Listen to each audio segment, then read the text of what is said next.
Ay. Galaknya lado sige. Oh.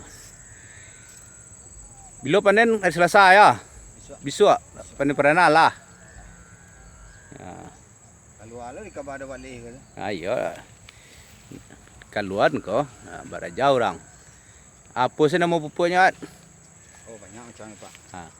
Ada catatannya kan. Ada catatannya ya. Mulai dari pupuk kandang nak. Ada tak-tapannya kan.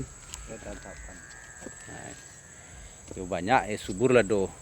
Anti ada pakai anti apa namanya? Anti ulat. Anti ulek, anti amo tu apa no yang menggirik tu? Ini lalat buah ni. Lalat buah ya. Mana nak ada pakai dah. Dah nampak dah. Ni ujung aku ah. Oh.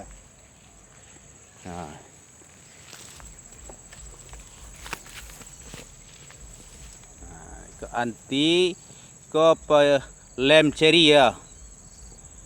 Menyerap lalat buah.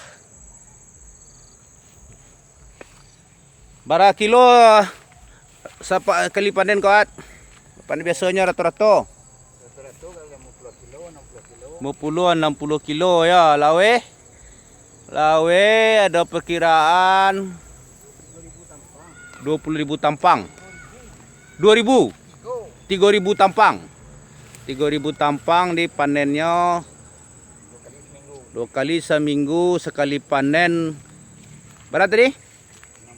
60 kilo. Baru.